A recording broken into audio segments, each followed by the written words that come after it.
یہ در حقیقت زیارت کیا ہے؟ یہ در حقیقت زیارت زائر کا، اس مزور کا احترام ہے، تعظیم ہے، تحیہ ہے، تسلیم ہے، تعبد ہے۔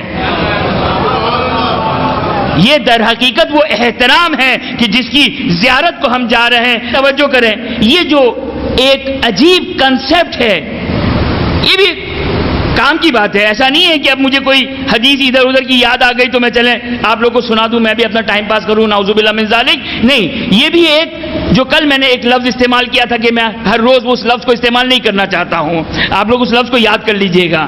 وہ لفظ کیا ہے؟ اگر یاد نہ ہو تو میری کل کی تقریر سن لیجئے گا، فقط اس لفظ سننے کے لیے۔ میں بار بار وہ لفظ نہیں سننا چاہتا ہوں کہ وہ فکر آہستہ آہستہ ہمارے شیعوں اور جوانوں میں آہستہ آہستہ سرایت کر رہی ہے، اور زیارت کو اتنا حقیر قرار دیا جا رہا ہے، نعوذ باللہ نعوذ باللہ نعوذ باللہ۔ اور اگر کوئی شخص عمدن یہ کر رہا ہے تو خدا بہرحال بی بی کو جواب دینے والا ہے کہ اگر کوئی یہ کہے کہ بھائی زیارت پہ جانا کیا کمال ہے، زیارت پہ جانا کیا کمال ہے، نعوذ باللہ۔ اس سے زیادہ جو سنگین الفاظ ہے میں وہ ممبر سے بولتے ہوئے مجھے شرم آ رہی ہے جو زیارت کے بارے میں بیان کیے گئے۔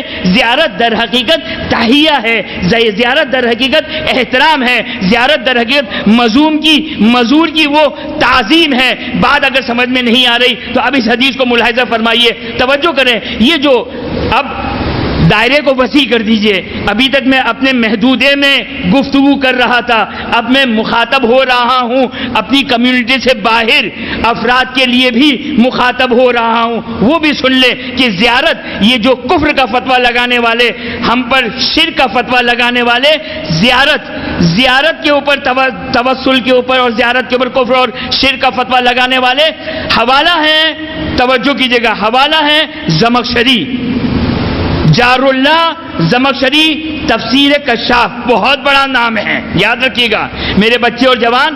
اہل سنت کے بہت بڑے مفسر کا نام ہے جار اللہ زمخشری، بہت بڑے اہل سنت کے مفسر کا نام ہے۔ اتنا بڑا نام ہے کہ علماء اہل سنت بھی ان کی علمیت اور ان کے مقام کے سامنے گھٹنے ٹیک دیتے ہیں۔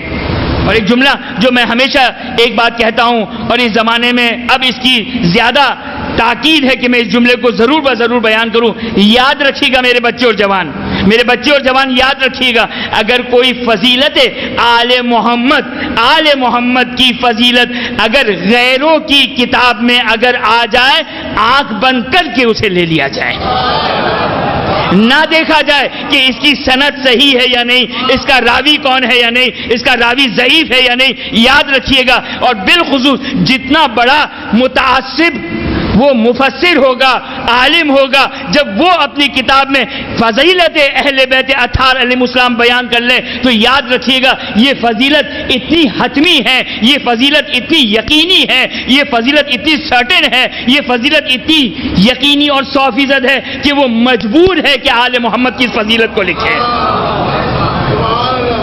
یہ آج ہمارے بچوں اور جوانوں کو ایک فیشن مل گیا ہے، ایک کھیل مل گیا ہے، پتہ نہیں یہ حدیث صحیح ہے یا نہیں، اپنی علمیت کا اظہار کرتے ہیں کہ ہم بھی کچھ جانتے ہیں، ہم بھی کچھ پڑھے لکھے ہیں، اگرچہ یہ سند، کسی بھی روایت کی سند، اگرچہ ہمارا کرائیٹیریا، پھر بیان کر دوں ہمارا کرائیٹیریا، توجہ کیجئے گا، خدا را دین آل محمد کو کھیل نہ بنائیں، دین آل محمد کو ملعبہ نہ بنائیں کہ جو ہمیں پسند آئے دین آل محمد سے اس کو لے لیں۔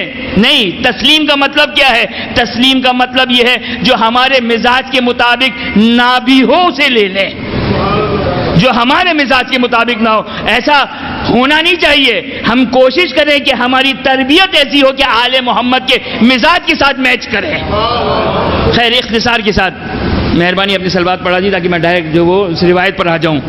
نام ہے بہت بڑا نام، جار اللہ زمخشری، بہت بڑا نام ہے۔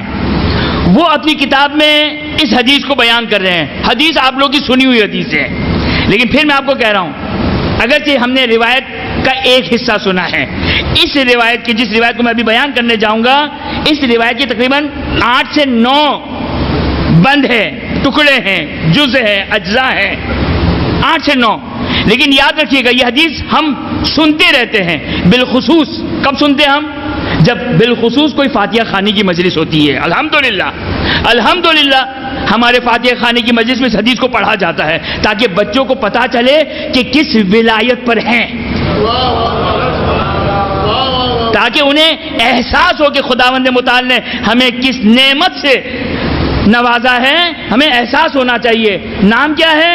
زمخشری، جار اللہ زمخشری، اپنی کتاب تفسیر کشاف میں آیہ مودت کے ذیل میں، یاد رکھیے گا یہ قرآن کی تفسیر لکھ رہے ہیں، قرآن کی تفسیر لکھ رہے ہیں، لیکن کب تک آل محمد کو چھپائیں گے؟ جب آئے قُلْ لَا أَسْأَلُكُمْ عَلَيْهِ أَجْرًا إِلَّا الْمَوَدَّةَ فِي الْقُرْبَى پہ پہنچیں گے تو مجبور ہے کہ آل محمد کی فضیلت کو لکھیں، مجبور ہے۔ خوب زمخشری اس مشہور و معروف حدیث کہ ایک جملہ کہوں گا آپ لوگ سمجھ جائیں گے، لیکن یہ تو فقط ایک حصہ ہے، کیا؟ من ماتا علی حب آل محمد ماتا شہیدہ۔ یہ کون بیان کر رہا ہے؟ یہ علامہ مجلسی بیان نہیں کر رہے ہیں، یہ شیخ مفید بیان نہیں کر رہے ہیں، یہ شیخ توسی بیان نہیں کر رہے ہیں، یہ علامہ ہلی بیان نہیں کر رہے ہیں، کوئی شیعہ بیان نہیں کر رہے ہیں کہ کہیں بھائی یہ تو رافضی ہے، یہ تو غالی ہے، نہیں، جار اللہ زمخشری تفسیر کشاف میں یہ بیان کرتا ہے من ماتا علی حب آل محمد، آل محمد کی محبت میں اگر کوئی مرتا ہے تو چاہے اپنے بستر مرگ پر ملک الموت اس کی روح کو قبض کرے، لیکن اس کا درجہ شہادت کا درجہ ہے۔ تو یہ جو ایک جملہ ہے، کہا مولانا ہمارے موضوع سے بعض لوگ بڑے مائکروسکوپک نگاہ کے لگا کے بیٹھے ہوتے، پتہ نہیں میری مجلس سن رہے ہوتے یا یہ دیکھ رہے ہوتے کہ میں اپنے موضوع پر کب آ رہا ہوں اور کب جا رہا ہوں، لیکن بہرحال میں اپنے موضوع پر ہوں۔ زیارت، خوب 7 سے 8 جملے یا 9 جملے، میں دقیقاً اس میں یاد نہیں مجھے کہ یہ کتنے جملے رسول کی حدیث ہے، یاد رکھیے گا یہ حدیث، یہ زمخشری کی حدیث نہیں ہے، ایسا نہ کہ ہم کہیں کہ زمخشری نے کہا، نہیں، یہ رسول کی حدیث کو زمخشری کوٹ کر رہا ہے، زمخشری نقل کر رہا ہے۔ من مات علی، توجہ کیجئے گا ایک جملہ نہیں، من مات علی حب آل محمد ماتا شہیدہ، من مات علی حب آل محمد ماتا مغفورا، من مات علی حب آل محمد ماتا تائبہ، کہ جو آل محمد کی محبت میں مرے شہادت کے ساتھ مرتا ہے، جو آل محمد کی محبت پہ مرتا ہے مغفور مرتا ہے، خدا اس کے گناہوں کو بخش دیتا ہے۔ من مات علی حب آل محمد ماتا تائبہ، توبہ کی حالت میں مرتا ہے۔ کوئی شیعہ پڑھتا، کوئی شیعہ منبر سے پڑھتا تو فوراً الزام ہوتا کہ بھائی مولانا ایسی باتیں نہ کرے کہ جس کی وجہ سے، نہیں، یاد رکھیے گا یہ انسان کو حدیث گناہ کی طرف نہیں لے جاتی ہے، یہ انسان کو محبت کی طرف لے جاتی ہے، عشق کی طرف لے جاتی ہے۔ اور شافعی، امام شافعی جب ہم جاتے ہیں امیر المومنین کے در پر پہنچتے ہیں، اب یہ شعر بھی میرے ذہن میں ابھی آ گیا لہذا سنتے چلے، جب ہم امیر المومنین کے در پر پہنچتے ہیں وہاں پر تختی لگی ہوئی ہے، 4 اشعار لکھے گئے، کیا؟ علی حبہ جنہ، یہ کس کے اشعار ہے؟ یہ میرے اشعار نہیں ہے، یہ علامہ ہلی کے اشعار نہیں ہے، یہ مقدس اردبیلی کے اشعار نہیں ہے، یہ کسی شیعہ کے عالم نہیں ہے، امام شافعی، اہل سنت کے امام شافعی کے اشعار ہے۔ فرماتے ہیں علی حبہ جنہ، علی وہ ہے کہ جس کی محبت جہنم کی آگ سے سپر ہے، کہہ رہا ہے یہ امام شافعی۔ اب کیوں کہہ رہا ہے یہ خود وہ جانے اور اہل بیت جانے اور خدا بہتر جانے کہ وہ کیوں کہہ رہا ہے، آخر کیا غرض ہے، لیکن علی حبہ جنہ وسیع المصطفیٰ حقا امام الانس والجنہ قسیم النار والجنہ امام الانس والجنہ، یہ 4 اشعار ہے۔ پہلا شعر کا ترجمہ آپ نے فرما لیا، وسیع المصطفیٰ حقا، کہ جو مصطفیٰ کا حقیقی وسیع ہے، یعنی بتا دیا کہ وسیع بعض ملاوٹی ہیں بعض حقیقی ہیں، بتا دیا کہ بعض صاحب ولایت حقیقی ہیں اور بعض بن بیٹھے ہیں۔ وسیع المصطفیٰ حقا قسیم النار والجنہ، یہ کون کہہ رہا ہے؟ یہ شیعہ نہیں کہہ رہا ہے، یہ امام شافعی کہہ رہے ہیں کہ میں اس کے در پر ہوں۔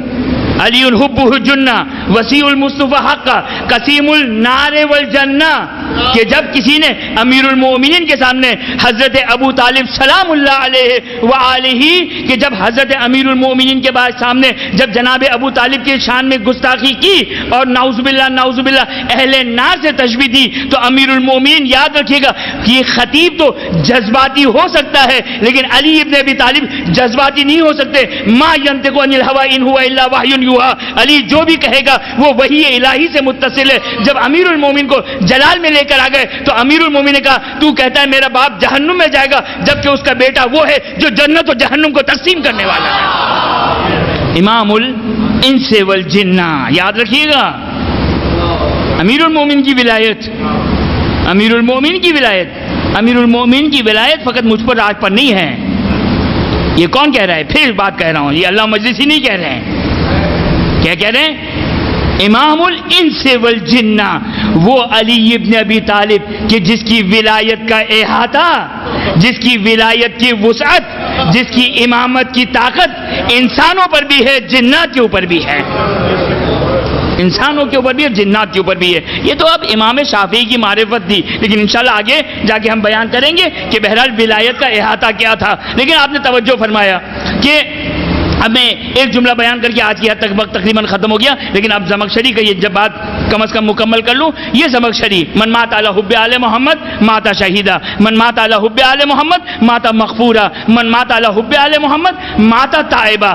اس کے بعد کہتے کہتے کہتے زمخشری ختمی مرتبہ کی روایت کو بیان کر رہا ہے. کھول لیں اپنی کتابوں کو، کفر کا فتویٰ لگانے والے، شرک کا فتویٰ لگانے والے، اہل بیت کی زیارت پر کفر اور شرک کا فتویٰ لگانے والے اپنی کتاب تفسیر کشاف کو کھول لیں. کیا کہتے ہیں؟ من مات علی حب آل محمد جعل اللہ قبرہ مزار الملائکہ. جو بھی آل محمد کی محبت پہ مرتا ہے خدا اس کی قبر کو ملائکہ کے لیے زیارت گاہ بناتا ہے. یعنی مولا حسین کے ادنا خادموں کی قبر ملائکہ کے لیے، ملائکہ کے لیے زیارت گاہ ہے. اللہ اکبر. بس یہی سن کر انسان کی آنکھوں میں آنسو آ جائے. اللہ اکبر. ارے ان لوگوں کا احترام ہو رہا ہے جو آل محمد کی جوتوں کی خاک ہے.